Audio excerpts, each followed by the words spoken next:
ఇంత అనుభవం ఉందండి, ఇంత గొప్ప విషయం అండి అది. అందుకని ఆ తొక్కుడు బిళ్ళ ఆట ద్వారా దాన్ని నేర్పేవారు. అంచేత ధర్మరాజా ఇంకో మాట యోగ మార్గంలో ఉండే వాళ్ళ కోసం చెబుతున్నాను. ఆత్మస్థానాలు అంటే ఆత్మ ఉంది అని మనం భావించి ఆ తేజస్సును పట్టుకుందుకు అనువైన స్థానాలు శరీరంలో కొన్ని ఉన్నాయి. శిరస్సు, నాభి, హృదయము, వక్షస్థలం, చెవులు, ఈ పార్శ్వాలు, ఈ భుజములు, ఈ స్థానాల ద్వారా యోగాభ్యాసం, ఆసనాలు, ముద్రలు చేస్తే ఆత్మ తేజస్సును అందుకోగలిగే ప్రయత్నం చేయొచ్చా. ఇది యోగ మార్గం అన్నారు. శిరస్సు, నాభి, వక్షస్థలము, హృదయము, కర్ణములు, ఈ పారిశ్వయుగడం. ఇక మిగిలిన శరీరం పనికిరాదని కాదు, ప్రధానంగా ఆత్మ తేజస్సు వ్యక్తమయ్యేందుకు ఎక్కువ అందుకునేవి. ఇప్పుడు సాకెట్లో ఉంటుంది, మరి బ్రెగ పెడితే అందుకునేది టేబుల్ ఫ్యాన్ అందుకుంటుంది, బ్రెగ పెట్టని చోట అందుకోదు కదా. అందుకునేసే అది కూడా ఫ్యాన్ అందుకునే విధానం వేరు, ట్యూబ్లైట్ అందుకునే విధానం వేరు, దాని వోల్టేజ్ని బట్టి ఉంటుంది. అందుకునే యోగ్యత దానికి లేకపోతే అక్కడ ఎంత కరెంటు ఉంటే, ఎంత విద్యుత్ ఉంటే ఉపయోగం ఏముంది, ఇది అందుకోలేదు. అంచేతన అందుకునే సాధనాలు నీకు ఇవి ప్రధానంగా ఉన్నాయా, ఇవి కూడా అంతే. అంతకు ముఖ్యంగా యోగికి ఆహార విహారాలు కూడా ఒక మాట చెబుతున్నాను ధర్మరాజా. అతి స్నేహం పనికిరాదు ఆహారంలోనూ విహారంలోనూ అన్నాడు. విహారం అంటే మామూలు జీవితంలో అతి స్నేహం పనికిరాదంటే ఎవరితోనూ ఎక్కువ ఊరికే రాసుకుని పూసుకుని తిరగద్దని. సాంగత్యం పెరగనేయకూడదు. జ్ఞాన మార్గంలో ఉన్నామంటే సాంగత్యం పెరగనేయకూడదు. సత్సాంగత్యం అంటే 50 మంది 100 మంది 1000 మంది చేరడం కాదు, మంచి గ్రంథాలు చదవడమే సత్సాంగత్యం. దాని గురించి ఏదైనా నలుగురితో మాట్లాడుకోవచ్చు, పర్వాలేదు.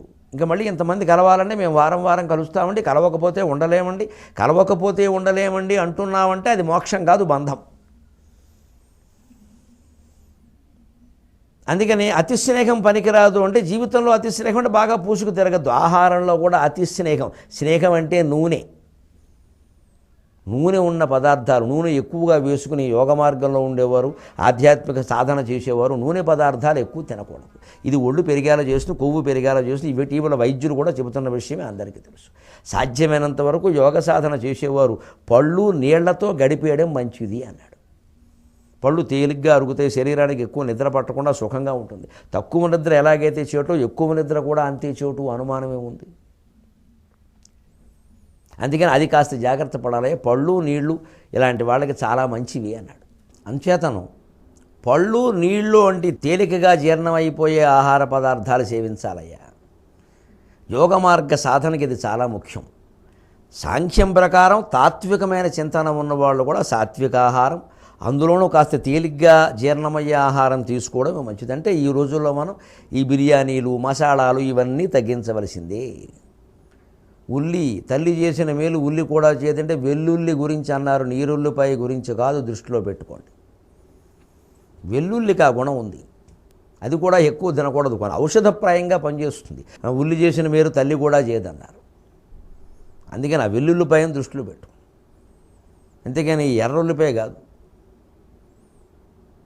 ఇది ఈ ఉల్లిపాయ, ఎర్రుల్లిపాయ కూడా తత్వం. ఒక మీరు పొరలు ఎన్ని పొరలు తీయండి వస్తూనే ఉంటాయి. అది అంతే, ఈ లోకం ఇంతే. ఇది ఆ లోపల ఉన్నది చివరికి శూన్యం అని తెలుసు, అది పరమాత్మ, దాన్ని పూర్ణం అంటారు. అంతే. ఈ పొరలు ఇవన్నీ తీయడమే, అసలు పొరలే ఉల్లిపాయ. అంచేది ఈ నీరుల్లిపాయ నుంచి తత్వం గ్రహించవచ్చు, వెల్లుల్లిపాయ నుంచి ఆరోగ్యం బాగు చేసుకోవచ్చు. అంచేది నీరుల్లిపాయ సాంఖ్యం, వెల్లుల్లిపాయ యోగం. బాగానే ఉందిగా, గ్రహించగలిగితే ఏదైనా ఒకటే. అంచేది ఇవి తినద్దు ఇవే ప్రధానమని కాదు అక్కడ. ఈ ప్రధానంగా వీటికి లక్షణాలు ఉన్నాయి కాబట్టి జాగ్రత్త పడమని, అంతకంటే ఇప్పుడు ఉల్లిపాయ తినంత మాత్రం అంతా దుర్మార్గులు అయిపోతారని, ఉల్లిపాయ తిన్న వాళ్ళంతా ఉపనిషత్తులు కంఠస్థం చేశారని అర్థం కాదు అక్కడ. ఎప్పుడో ఓ పూట సరదా పడి తిన్నా పెద్ద ప్రమాదం కాదు, దాన్ని అంత పెద్ద పట్టుదలగా భావించక్కర్లేదు. ముఖ్యంగా యోగ మార్గ సాధన చేసేవాళ్ళు ఎక్కడ విహరిస్తారు, సరిత్ సముద్ర క్షితిభృద్వీపాలు వాని కేలికిన్ బట్టులు అన్నారు తిక్కన గారు. సరిత్ నదీ తీరాల్లో విహరిస్తారు, సముద్ర తీరాల్లో విహరిస్తారు. క్షితిభృత్ కొండ శిఖరాల మీద కూర్చుంటారు ఏకాంతంగా వెళ్ళి. ద్వీపాలు సముద్రం మధ్యలో ఉండే ద్వీపంలో కూర్చుంటారు. అంటే ఏకాంత ప్రదేశం ఎక్కడుందో వెతకాలి తప్ప 10 మంది మన గుర్తుపడుతున్నారా లేదా అన్నం, వెళ్ళడం అన్నం, ఇలా ఇవన్నీ ప్రదర్శనలు చేసామంటే యోగం నుంచి భ్రష్టుడే. యోగ భ్రష్టు అభిజాయతే.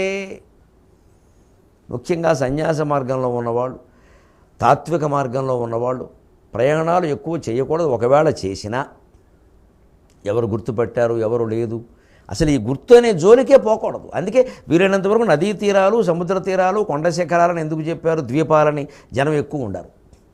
బజార్లో కూర్చుంటే ఉండకేం చేస్తారు. ఇవాళ పీఠాలే పట్టుకొచ్చి నడి బజార్లే పెడుతున్నారు. వంతెన పక్కనే, మోటార్ కంపెనీల పక్కనే పీఠాలకి. ఆధ్యాత్మికత ఎక్కడ ఉంటుంది? అక్కడ నడి రోడ్డు మీద.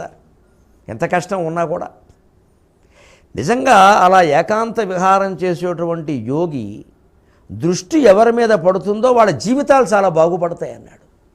విముఖుండగుటయు కేళుల తమయంతన బొందు జనుల, విముఖుండగుటయు కేళులు తమయంతన బొందు జనుల, తావరలకున్ సుముఖుండగుటయు, తావరలకున్ సుముఖుండగుటయు, శుభములు సమకూరును శివుని ఎట్లా చరితములెల్లన్, శివుని ఎట్లా చరితములెల్లన్. నమశివాభ్యాం నవయౌవనాభ్యాం పరస్పరాశ్లిష్ట వపుర్ధరాభ్యాం నగేంద్ర కన్యా వృషకేతనాభ్యాం నమో నమః శంకర పార్వతీభ్యాం. యోగి ఎవరి పట్ల సుముఖంగా ఉంటాడో వాళ్ళ జీవితం అంతా శుభమే. యోగి ఎవరికి ఏ కారణం వల్ల చేతన అతని మనస్సులో కలిగిన చికాకు వలనైనా విముఖుడైపోతాడో వాళ్ళ జీవితంలో అశుభాలు తప్పవన్నాడు. యోగ దృష్టి అటువంటిది. ఎవరు యోగో ముందు తేల్చుకోవాలి. వేషం వేసిన వాడినల్లా యోగ అనుకోకూడదు. విముఖుండగుటయు కేళులు తమయంతన బొందు. ఆ యోగి మనకి విముఖంగా ఉన్నాడు అంటే చెప్పని కష్టాలన్నీ వస్తాయి. అంటే ఆయన వల్ల వచ్చేస్తాయని కాదు, అక్కడ జ్ఞానానికి దూరం అయిపోయాం. ఆయనేమి కావాలని చేయడం. అలా చేస్తే యోగి ఎలా అవుతాడు? ఆయనకి రాగద్వేషాలు ఉండవు, కానీ అవి జరిగిపోతాయి అలాగా. అందుకే యోగ మార్గంలో ఉన్నవాళ్ళు, తపశ్శక్తి ఉన్నవాళ్ళు వాటిని ఉపయోగించకూడదు, ప్రదర్శించకూడదు. అది అలా జరగాలి. రమణ మహర్షి ఒక్కోసారికి ఇలా చూసేవారు అంతే. వాడికి జరగాల్సింది ఏదో జరిగేది. ఎంతకీ అర్థం కాని విషయం అర్థమైపోయేది. అందుకని ఆయన సంకల్పించలేదు జరగాలని. సంకల్పిస్తే ఆయన బంధితుడు అవుతాడు. జరుగుతుంది అదే చెబుతున్నాడు ఇక్కడ.